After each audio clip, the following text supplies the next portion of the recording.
आज हम एक्सप्लेन करने वाले हैं टर्निंग रेड मूवी। तो चलो शुरू करते हैं। मूवी की कहानी शुरू होती है मेलिन नाम की एक 13 साल की लड़की से। वो अपनी जिंदगी अपनी मर्जी से जीना चाहती है। वो सब कुछ करना चाहती है, लेकिन इसका मतलब ये नहीं कि वो अपने पेरेंट्स की बातों को नज़रअंदाज करे। वो अपनी मॉम की आज्ञाकारी बेटी है और पढ़ाई में बहुत अच्छी है। आगे हम मिलते हैं मेलिन के 3 फ्रेंड से, मरियम, प्रिया और एबी से। वो चारों स्कूल के बाद ढेर सारी मस्ती करते थे। उन्हें फोर्ट टाउन नामक एक म्यूजिक बैंड बहुत पसंद था। इनके घर में उनके पूर्वज का एक मंदिर था। वो अपनी मॉम के साथ अपने पूर्वज सानिया को भगवान की तरह पूजते थे। इस मंदिर को देखने के लिए बहुत टूरिस्ट भी आते थे। यहाँ आने वाले टूरिस्ट को सानिया के बारे में बताती थी कि उन्होंने कैसे सारी जिंदगी जानवरों की सेवा में लगा दी। खास करके उनको पेंडा से ज्यादा ही लगाव था। तब से पेंडा ने उसके परिवार को सुख समृद्धि का वरदान दिया। रात में मेलिन अपनी माँ के साथ टीवी देख रही होती है। तभी वो देखती है कि उनके शहर में फॉर्टून का कॉन्सर्ट होने वाला है। कि काफी एक्साइटेड हो जाती है कि माँ को ये पसंद नहीं है। मेलिन उनकी माँ से कहती है कि ये तो बहुत फेमस है, स्कूल में सारी लड़कियाँ उनकी फैंस है, तुम इन लड़कियों से दूर ही रहना। रात में मेलिन खाना खाकर सो जाती है। मेलिन को रात में बहुत ही डरावने सपने आ रहे थे। सुबह उठकर बाथरूम में जाती है तो उन्हें दिखाई देता है कि वो रेड कलर की एक पेंडा बन गई है। वो बहुत ज्यादा डर जाती है और चिल्लाने लगती है। वो कहती है ऐसा नहीं हो सकता, वो जरूर सपना देख रही है। उसकी माँ भी आवाज सुनकर बाथरूम के पास आ जाती है और पूछती है सब कुछ ठीक तो है। वो उन्हें कहती है कुछ नहीं हुआ, सब कुछ ठीक है। और वो उसके माँ के जाते ही वो अपने कमरे में चली जाती है। वो वापस से बेड पर सो जाती है। उसे लगता है कि वो फिर से उठेगी तो सब कुछ ठीक हो जाएगा। थोड़ी देर शांत रहने के बाद दोनों कान गायब हो जाते हैं। वो और शांत रहना चाहती है। वो वापस से इंसान बनना चाहती है। वो समझ जाती है कि उसे ज्यादा एक्साइटेड होना नहीं है। उसकी मॉम उसे स्कूल में छोड़ देती है। उसके दोस्त को मेलिन को आज कुछ अलग सी लग रही है। उसका बिहेवियर भी अलग सा लग रहा था। स्कूल में टीलर नाम का लड़का उसे हमेशा परेशान करता और आज भी वो उसे परेशान कर रहा था। मेलिन को उस पर बहुत ही गुस्सा आ रहा था और वो सब रेड पेंडा बनने ही वाली होती है कि किसी तरह कंट्रोल करती है और वो अपने क्लास में चली जाती है। मरियम उसे बताती है कि उसकी मॉम बाहर खड़ी है। वो देखती है कि उसकी मॉम पेड़ के पीछे छिपकर उसे देख रही होती है। उसे देखकर वो भी परेशान हो जाती है। उसकी मॉम वहाँ के सिक्योरिटी गार्डन से झगड़ा करने की लगती है और वो मेलिन को आवाज देने लगती है। मेलिन का अपने आप पर कंट्रोल नहीं रहता और वो वापस से पेंडा बन जाती है। उसकी मॉम यह देखकर हैरान थी। मेलिन डर के मारे वहाँ से भागने लगती है। वो भागते भागते अपने घर पहुँचती है। उसकी मॉम भी उसके पीछे पीछे भागती हुई जल्दी से घर आती है। वो भागकर मेलिन के कमरे में पहुँचती है। मेलिन वहीं छुप कर रो रही होती है और अपनी मॉम से कहती है कि उसके साथ ये क्या हो रहा है। उसके डैड भी वहाँ आ चुके थे और कहते हैं कि तुम्हारे साथ भी ये हो गया। ये सुनकर उनसे पूछती है कि मेरे साथ क्या मतलब, और भी किसी के साथ हुआ है क्या। उसकी मॉम उसे लेकर और वो कहती है कि सानिया का रेड पेंडा के साथ रहस्य रिश्ता रहा था और वो उन्हें इतना पसंद करते थे कि उन्होंने खुद एक पेंडा बनने की मन्नत मांगी थी। जंग का वक्त था। सारे मर्द सरहद पर लड़ाई कर रहे थे। उन पर उनकी बेटियों को बचाने की जिम्मेदारी थी। फिर एक रात रक्त पूर्णिमा के दिन उनकी मन्नत पूरी हो गई और उनको वरदान मिला कि वो अपने अंतर मन से किसी भी शक्तिशाली जानवर से बदल सकते थे। उन्होंने बहुत बड़े और शक्तिशाली रेड पांडा का रूप लिया और अपने परिवार और गांव को बचा लिया। उन्होंने ये शक्तियाँ अपनी बेटियों को दे दिया जब वो बड़ी हो गई और ऐसे ही बेटी दर बेटी ये शक्तियाँ आगे बढ़ती गई। वो मेलिन को बताते कि इसका एक इलाज है कि जिसकी मदद से उसने अपने आप को भी छुटकारा दिलवाया था। वो कहती है कि अगली रक्त पूर्णिमा के दिन एक पूजा होगी और इस रेड पांडा के आत्मा को एक लॉकेट में बंद कर दिया जाएगा और उसके बाद वो ठीक हो जाएगी। पर उसे वो वार्न भी करती है कि तुम्हारे हर स्ट्रॉन्ग इमोशन पे ये तुम पर हावी होता जाएगा। उसके डैड कैलेंडर देखकर बताते हैं कि रक्त पूर्णिमा अगले महीने की 25 तारीख को है। तब तक तुमको अपने इमोशन पे काबू रखना होगा। तभी उसकी खिड़की के बाहर उसके 3 दोस्त दिखाई देते हैं। वो तुरंत पर्दे के पीछे छिप जाती है और उन्हें वहाँ से चले जाने को कहती है, पर वो उसी बिना मिले जाने को तैयार नहीं थे। वो कहते हैं कि फॉर्टून उनके शहर में आने वाले हैं। ये सुनकर मेलिन उन तीनों को उठाकर रूम में अंदर ले आती है। वो तीनों मेलिन को देखकर बुरी तरह डर जाते हैं। वो उन्हें समझाने की कोशिश करती है कि उन्हें उससे कोई भी खतरा नहीं है। तब तक जाते वो थोड़ा शांत हो जाते हैं।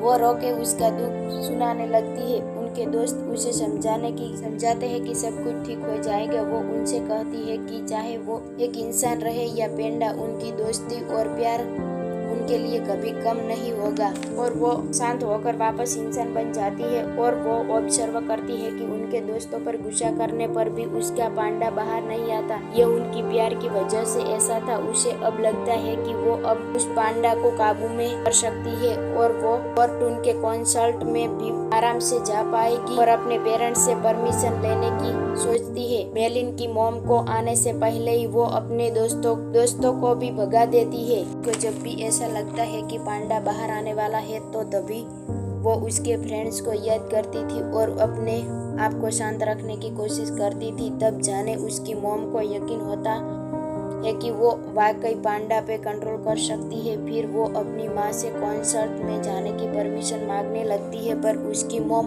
उसे साफ मना कर देती है। वो कमरे में चली जाती है। तभी मेलिन की माँ को उनकी माँ का फोन आता है और वो भी अपनी माँ से बहुत ही डरती थी। उनकी मॉम कह रही थी कि उनको पता है कि मेलिन के बारे में और वो बहुत जल्द उनसे मिलने उसके घर आने वाली थी। मेलिन के सारे दोस्तों को भी उनके घर वालों ने कॉन्सर्ट में जाने की परमिशन देने में बिल्कुल मना कर दिया था। वो सब मिलकर किसी भी तरह उस कॉन्सर्ट में जाने की डिसाइड करते हैं।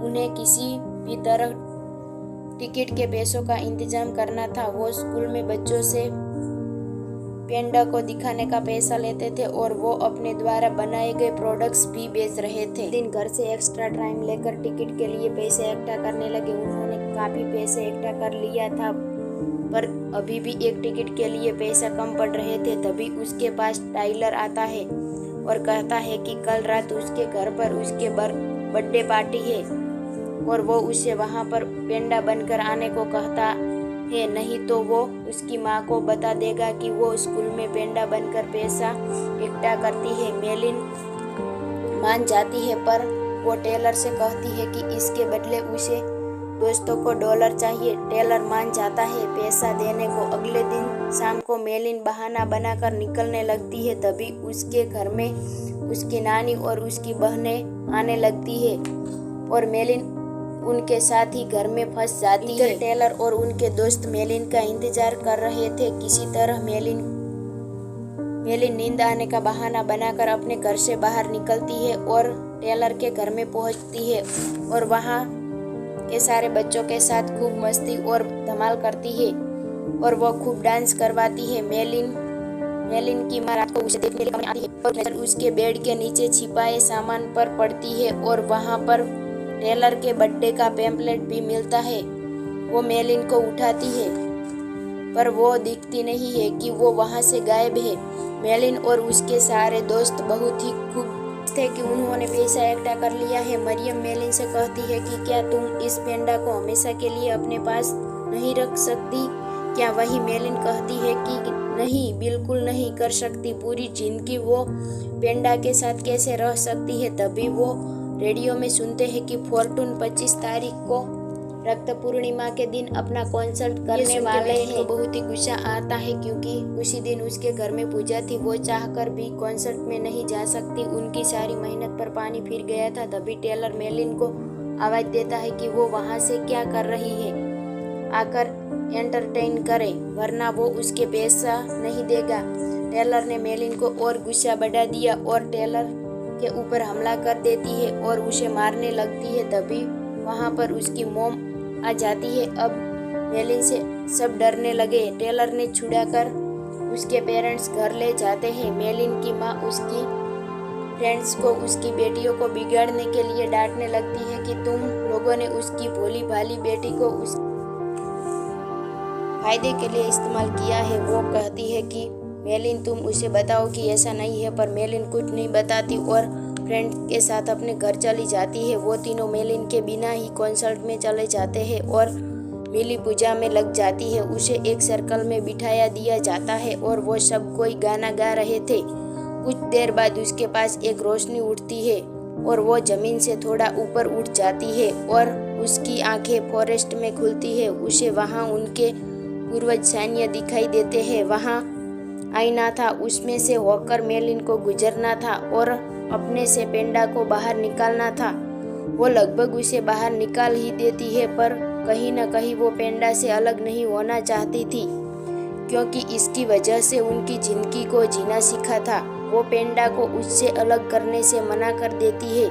उसकी माँ से उसे बहुत समझाने की कोशिश करती है, पर वो वहाँ से भागने लगती है और वो सबको धक्का मारकर वहाँ से भाग जाती है। और उसकी मोम गिरने की वजह से उसका लॉकेट टूट जाता है और उसके टूटने से वापस उसका पेंडा उसमें आने लगता है। मेलिन भागकर कॉन्सर्ट में पहुँचती है और उसके फ्रेंड से उसकी गलती के लिए माफ़ी मांगती है और वो सब उसे माफ़ कर देते हैं और वो सब उस कॉन्सर्ट में मज़े करने लगते हैं। मेलिन की माँ एक बड़ा पेंडा बन चुकी थी। उसकी मोम भी उसके पीछे पीछे कॉन्सर्ट में आती है। सब उसे देखकर भागने लगते हैं। उसके डैड और नानी भी वहाँ आ जाते हैं। तभी वो मेलिन को अपने हाथों में उठा लेती है और कहती है कि तुम्हारी हिम्मत कैसे हुई मेरी बेइज्जती करने की। मेलिन पेंडा बनकर उसके हाथों को काटकर अपने आप छुड़ाती है। मेलिन के डैड उसके चारों ओर सर्कल बनाने लगते हैं और तब तक मेलिन अपने